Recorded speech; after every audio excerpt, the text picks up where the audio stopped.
సంవత్సరం జరిగినటువంటి ఎన్నికల్లో ఆనాడు తెలుగుదేశం పార్టీ తరఫున ముఖ్యమంత్రి చంద్రబాబు నాయుడు గారు వరదరాజు గారికి టికెట్ ఇవ్వడము, పోటీ చేయడం జరిగింది.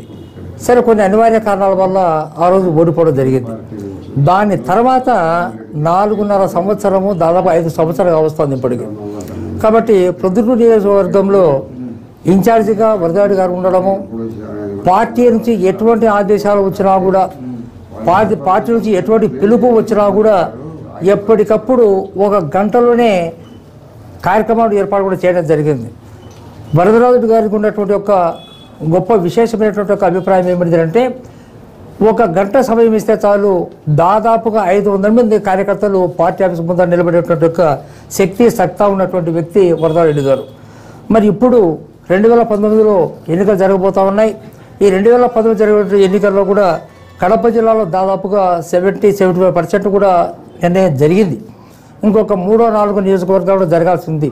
సో ఒక్కసారి మనం గమనించినట్లయితే ఇక్కడ ఉన్నటువంటి నియోజకవర్గాల్లో కూడా ఎవరైతే ఇన్ఛార్జీలుగా ఉన్నారో వాళ్ళకే చంద్రబాబు నాయుడు గారు టికెట్ ప్రకటించడం జరిగింది.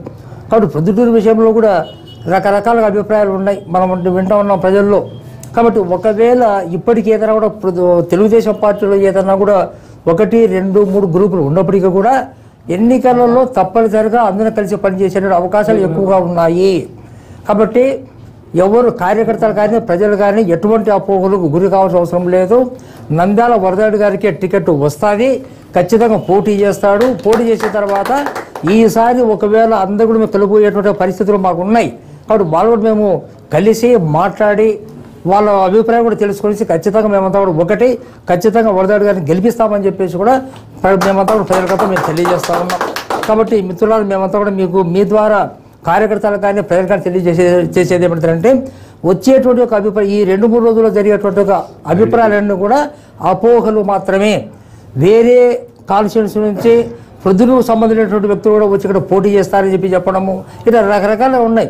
కానీ ఇవన్నీ అపోహలు మాత్రమే. చంద్రబాబు నాయుడు గారి దృష్టిలో ఈ మధ్య ఒక సర్వే కూడా కండక్ట్ చేయడం జరిగింది. ఆ సర్వేలో కూడా వరదరాజు గారికి ఫస్ట్ ప్లేస్ వచ్చింది. చేసేటువంటి కార్యక్రమాల్లో కూడా జిల్లాలో ఇన్ని 10 నియోజకవర్గాలు ఉన్నట్లయితే అన్ని కార్యక్రమాలు నిర్వహించడంలో జిల్లాలో నెంబర్ 1 ప్రొద్దుటూరులో దాదాపు 77% మన కార్యక్రమం చేసేటువంటి ఒక ఘనత నంద్యాల వరదరాజు గారి యొక్క నేతృత్వంలో జరిగిందనేటువంటి విషయాన్ని పార్టీ మర్చిపోకూడదు, ప్రజలు కూడా మర్చిపోకూడదు అని చెప్పేసి కూడా నేను తెలియజేస్తా ఉన్నాం. కాబట్టి రాబోయేటువంటి ఎన్నికల్లో ఎటువంటి అపోహలు తావులేదు, ఎటువంటి భిన్నాభిప్రాయాలు మాకైతే లేవు.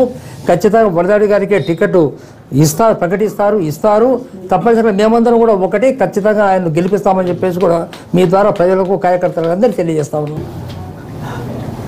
ఏదో పార్టీలో నుండి తెలుగుదేశం పార్టీలోకి వచ్చి ఈ తెలుగుదేశం పార్టీని భ్రష్టు పట్టించాలనే ఒక ఉద్దేశంతోనే ఉన్నటువంటి వాళ్ళు చంద్రబాబు నాయుడు గారికి ఎన్ని ఫిర్యాదులు చేసినా, ఆయనకు వరదరాజరెడ్డి గారి మీద ఎన్ని సదుప్రాయాలు లేకుండా చేసేటువంటి కార్యక్రమాలు చేసినా చంద్రబాబు నాయుడు గారు చాలా అనుభవం గల వ్యక్తి.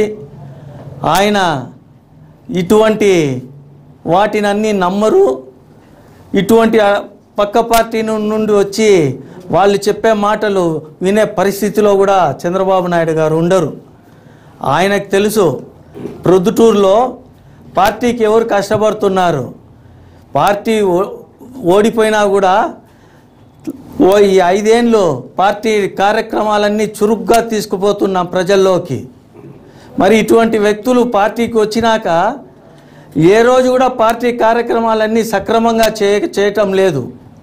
అంతేకాకుండా ఒకటే కార్యక్రమం ఇక్కడ వరదరాజరెడ్డి గారి మీద, ఈ వర్గం మీద బురద జల్లడమే ఒక కార్యక్రమంగా పెట్టుకొని ఎటువంటి పరిస్థితుల్లో కూడా పెద్ద ఆయనకు టికెట్ రాకూడదని ఎన్నో కుతంత్రులు పన్నుతున్నారు. కానీ ముఖ్యమంత్రి గారు ఖచ్చితంగా సర్వే ప్రకారం ఆయన వరదరాజరెడ్డి గారికే టికెట్ ఇస్తారు. తెలుగుదేశం పార్టీ తరఫున ప్రొద్దుటూరులో పోటీ చేసేది కూడా ఈ పార్టీ తరఫున పెద్ద ఆయనే. ఈసారి గెలుపు కూడా తథ్యమని కూడా మీ అందరికి తెలియజేస్తున్నాను.